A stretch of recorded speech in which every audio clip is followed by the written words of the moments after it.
Hi everybody. Now, you've probably seen loads of videos on my channel over the recent few weeks and months about the ROG Ally Z1 Windows 11 handheld gaming PC, and I've done various gameplays showing you what it can do. And I recently did one where I showed you it running a DayZ local server and then playing DayZ on that local server.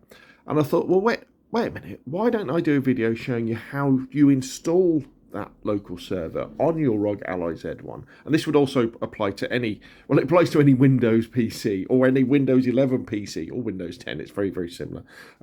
So it could be a laptop, it could be a desktop, it could be a Lenovo Legion Go. Unfortunately, not a Steam Deck. That doesn't work for those. Because actually, if you can pick up one of these devices at a good price, it could be a very cheap and effective way into DayZ modding. Say you're into console DayZ modding, but you haven't got a laptop or a PC and you're struggling with using your phone maybe or your tablet to do all the stuff. Well, you really need a PC, and if you add a Bluetooth or wireless keyboard and mouse to one of these devices, that's what it becomes. And remember, you can use it with a dock and plug it into a monitor, and then basically, you've got a desktop PC then. But it's a handheld device for playing games. Now, I'd say only do that if you can get one of these devices really, really cheap. Or you really, really want a Windows handheld PC. That's the sort of thing. Because obviously, the ideal form factor for doing something like this is a desktop PC or a laptop. But anyway, I digress. So, the reason why you want a local DayZ server, if you're into modding, is that it enables you to try out your mods, whether they be proper PC mods or XML mods like we use on console, in a safe and fast environment. And also it means you can check out mods so you can see how they work. You can do single player DayZ, and you can all do it much, much faster than if you're uploading your mods to a remote server and then to restart it and then test things. If you're doing it locally, it's much, much faster. Anyway, so let's get started. Let's show you how to do this. So first thing, you must own DayZ, and you'll want to have DayZ installed, and you want to have run it at least once. And the mods that we're going to be putting on our little server to start off with is Community Framework, or CF, and Zomberry admin tools. So make sure you subscribe to them in the Steam Workshop. I'll put links in the description below this video. And then run the launcher so that they do download. And if you haven't run the launch for a while, do it again before you install the server, because we're going to be copying those files over. And if it's not the latest versions, we're going to get various errors and things like that. You'll also want to check out these other links in the description below this video. So the most important one is the link to my GitHub, where we've got the example batch file. So this is the file that starts the server with certain settings. So you're going to want that link again in the description below the video. There's also links to various tutorials I've done before a while ago about how to install CF on your local PC server. I did one on how to install Zomberry as well, but that was for a remote server. But once you get the hang of this, it's all very, very similar. So the way that you install things on your local server is basically the same as how you would do it on your remote server. It just looks a little bit different, and on your remote server you're probably using FTP to remove the files rather than copying and pasting in Windows. There's also a link to a nice little Ubisoft article that tells you how to find your Steam ID. You need that to have admin powers in Zomberry admin. Otherwise, you're just playing DayZ normally, and obviously the point of having a local server is that you do have admin powers, so you can teleport around, spawn things in, and do stuff like that. And of course, there's a link to Notepad++, a really powerful text editor. Free, very good to use because it color codes things. It has other powers, but I would say use it even just for the color coding, because it means that if you make a mistake, you're more likely to see it quickly than if you're using something like Notepad, which is just sort of plain text. So within Steam, your games library may well look, well, it will, I don't know, you've probably got more games than I have, but you'll probably see DayZ, and if you click on Tools, you'll have all this other stuff that you probably didn't know you had. And if you scroll down underneath DayZ, you have all this funky stuff. You have DayZ Server. So what you want to do is you want to install DayZ Server. So say install. So you want to download that. Don't run it from here, but just download it. And when you install it to the same directory that DayZ is in, because that just makes things easier going forward. So once that's done, what we now need to do is we want to download our batch file. So you can go to my GitHub repository. If this isn't working, there'll be a mega link as well. And if you just click on the code box here and you download the zip, that will then download to your local computer. Then if you check it out, I've already downloaded it, but if you just right click it and you just go to extract all, there we go, and go into it, there's a readme, so have a read of that. It goes through the basic instructions about what we're going to do, and then we've got the batch file. Now there's two versions of it. There's a .bat version, which is the real version, and there's a .text version. I've included the .text version is because sometimes computers don't like you messing around with .bat files because they're dangerous things. So it says you can't move this around. So if you have trouble, what you can do is you can copy and paste the .text and then just open it up in a text editor and save as a .bat, and then that will work. But anyway, we can do this. So we're just going to copy that. Now we need to find where our local server is. Now where it will probably be is if you go to your this PC, go to your C drive, and it will probably be, if you go to Program Files x86, and then if you go to Steam, and then if you go to Steam Apps, and then if you go to Common, and then if you go to DayZ server, this is where it will be. So that's the DayZ server. So you would right click and then you would paste that. If we scroll down, you see I've already done that. And I tell you what, let's just edit that in Notepad++ just so we can have a quick look at it. So the batch file is a really important thing. And what it's doing is it's a set of starting parameters for the server. So it's saying, look, DayZ server.exe, when you start, please start with these settings. And so it sets up the config folder. So if you're not aware of lots of settings that the server uses and the mods use in PC, they're stored in a server. Now that server can have any name it wants. It could be called config, profiles, settings, blah, blah, blah, anything like that. And this just tells it what name to use. But the really important one is, well, there's two important ones, is this one here. Sorry, where is it? This one here. So that tells the batch file where to look for the server, which we're going to change in a second. And this line here, the start one, because the start one tells the server what mods to start with. So when you start to use different mods or you take mods away, that's the thing where you add mods in. You put the whole thing is within inverted commas or quotation marks, and mods are separated by semicolons. So the first thing we'll do is let's just make sure that this is pointed, this batch file is pointed at the right location. So I'm just going to Alt-Tab out. So the way that we do that is while we're in the server folder, if we just left-click up here, we can see we get the direct address to the server. So we can just right-click, copy, and then we can go back to our batch file. And then we can just carefully left click over the top of that, highlight that, and we can just paste it over the top. And we can save that. So when we're doing things like this, that's why you kind of see that, you know, a Bluetooth keyboard or mouse or a wireless keyboard or mouse are really important things to do. So that now it knows where the server is, it's going to start it right. It's got the right mods on, but now what we need to do is we need to make sure that we've installed these mods as well. So let's just minimize that. So this is the server folder where the server lives. Let's just go up one. Let me just show you a little trick as well. If you see in the left-hand side here, we can see that in my quick access, I've got DayZ modding. That's where I keep some of my files. And we've got common. So the common folder is where Steam stores, in this case, DayZ and DayZ server. If you want to add a folder to your quick access, all you do is just right-click it, and you'll see a thing that says pinned quick access or unpinned quick access. And that can really speed things up. So you can do that with lots of things, and you can remove them as well.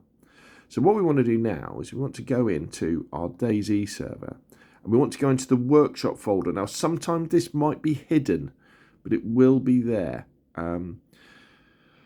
In order to, in fact, if you can't see it, one of the tricks you can do to get to it is if you're within DayZ, the launcher, if you click on the little arrows next to a mod and click on the three little dots and click on Open Folder in Windows Explorer. Click on I understand.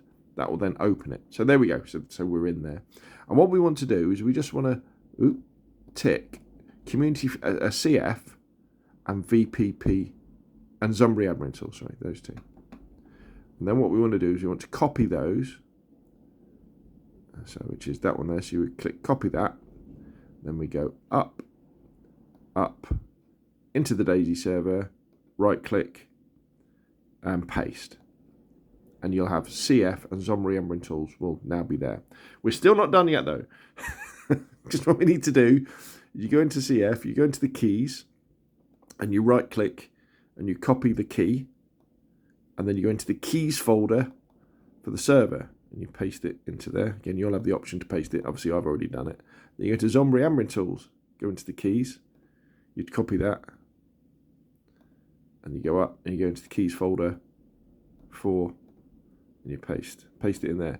Now, keys are very important, and it's the thing that we mostly forget to do. And what the keys do is that they make sure that the client, so your version of DayZ that's running, and the server are both running the same mods.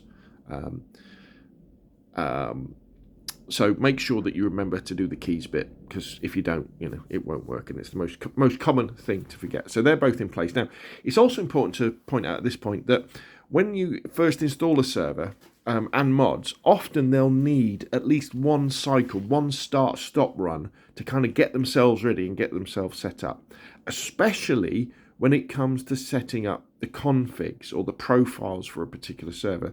So, for example, with Zomberry admin tools, the reason why we have that is so that we have God mode and admin tools, and we can teleport around and we can spawn stuff in for testing things.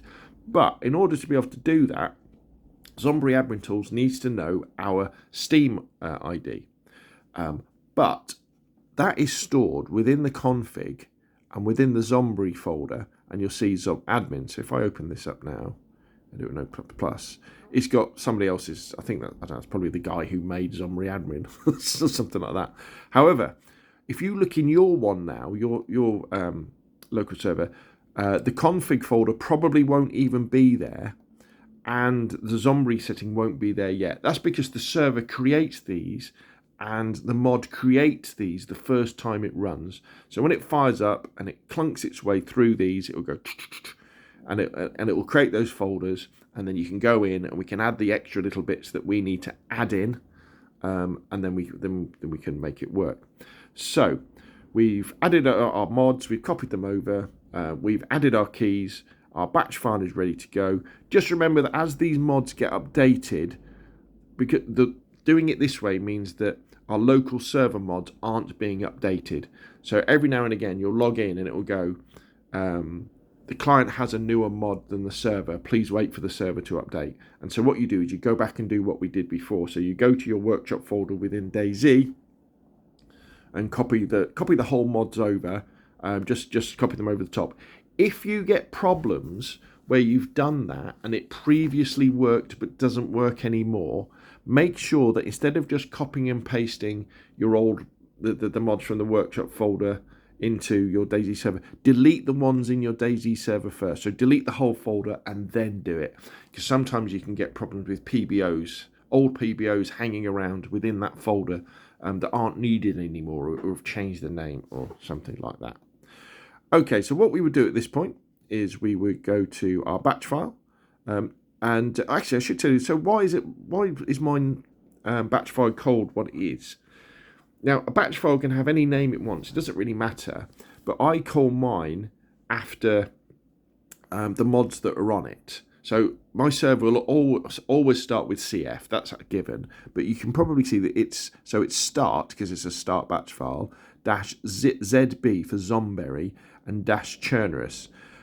If you're wanting to change like the map and everything like that, you go into the serverDZ.config, and if you scroll down, here we go. So at the bottom it says template equals DayZ offline.churnerous plus, and you would change that to DayZ offline.enoch.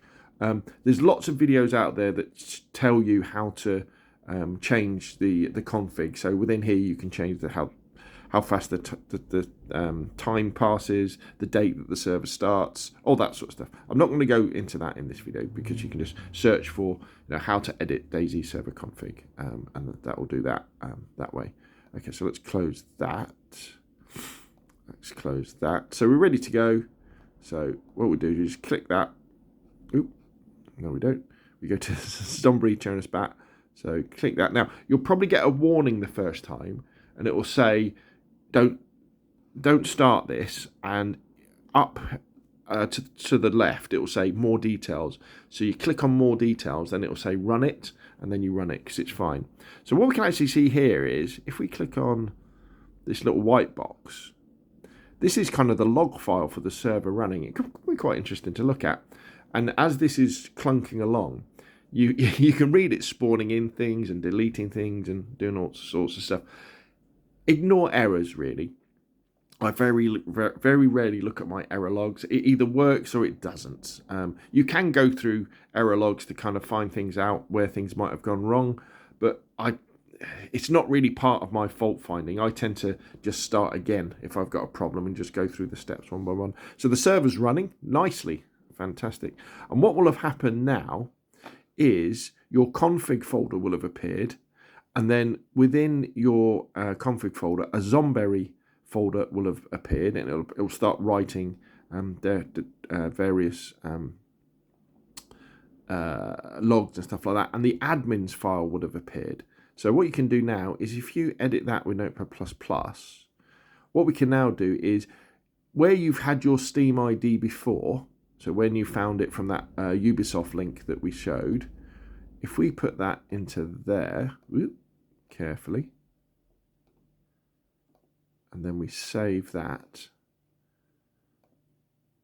So what we could do now is we could, if we go to our server section on our DayZ and go to LAN and refresh that, we can see there's our server.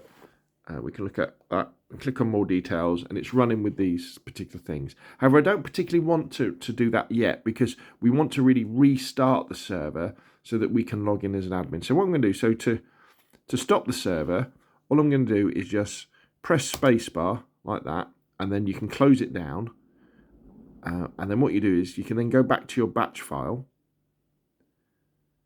Where is it?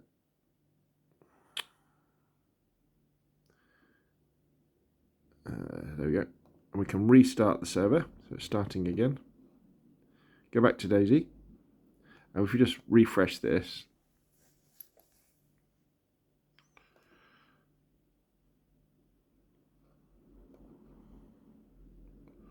there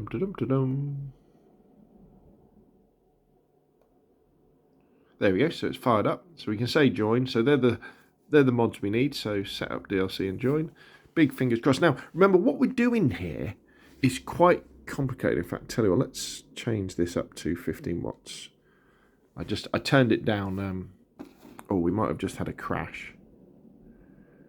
Yeah, I think DayZ might have crashed. That's fine. Sometimes you'll get this. DayZ will do this. DayZ will crash. Now the reason is I've been messing before I recorded this video. I've been messing around, testing that this works and just kind of practicing before I did the video. So I've started and stopped DayZ lots and lots of times. So I'm not surprised it's crashed now actually. So let's go through this process again. So hopefully it should do it this time. Yeah. So what I was kind of saying there is that what we're doing here is quite amazing. We're running DayZ on our little local device here, and we're running a server at the same time. So this is, it's quite stressful what we're doing. And the fact that this little device can do this, in my book is pretty amazing, the fact that you can do this, and has surprised me. And, you'll see on my channel lots of videos about the Steam Deck and the ROG Ally. And the big advantage of the Steam Deck is it is like a console experience. It's really good. You turn it on, it turns on really fast. It's easy to select stuff. But the disadvantage it has, it's running on Steam OS. It can't run certain games, and you don't have access to Windows easily. And the Steam Deck has an amazing battery life, all that sort of stuff. The ROG Ally, and I guess things like the Lenovo Legion Go and the MSI Claw and all these ones, because they're Windows 11 PCs in effect, There we go. So there we go. So we spawned in. Because they're Windows 11 PCs, you can do all this wonderful stuff. The big disadvantage they have, though, is that they are Windows 11 PCs, which means that they're not optimized in terms of battery life and kind of the handheld experience. But if you were to ask me, which one should you buy? I don't know. I guess for me, I've said this in quite a lot of videos. I think if you've already got a gaming PC or a gaming laptop with a Steam library, then I think probably the Steam Deck's the way to go, because it's a really great gaming experience. It's really smooth. The battery life is long. However, if you haven't, then consider something like the ROG Ally, simply because it is a way into gaming PC. So here we are, we're in our PC. So if we press O, there we've got admin tools. So now I can toggle God. That's always the first thing, so you don't die. And then we can go to, say, FreeCam, which is the one, probably always the most impressive admin tool when you haven't had admin tools before. And all of a sudden you've got access to FreeCam. You're like, oh my God, isn't this amazing? So there we go. How brilliant has this been? So we've got our ROG Ally Z1 non-extreme handheld gaming PC. Remember, if you've got the extreme version, it will work even better and even smoother than this. We've got a local DayZ server running on it, and we can test our mods, we can test our XML stuff, and we can generally do things in an easier way than we could if you're trying to do this on a mobile phone or on a tablet or something like that. And all you really need to do is, once you've got one of these devices, a wireless keyboard and mouse or Bluetooth keyboard and mouse is you pretty much have to, in order, because you've got to do a lot of typing, a lot of copying and pasting, a lot of downloading and files and things like that. So there we go. Hopefully this video has been useful. Remember, all those links will be in the description below this video. If you have found it useful, hit like. If you want to see more of the same, press subscribe. And of course, I'll be able to see you again soon.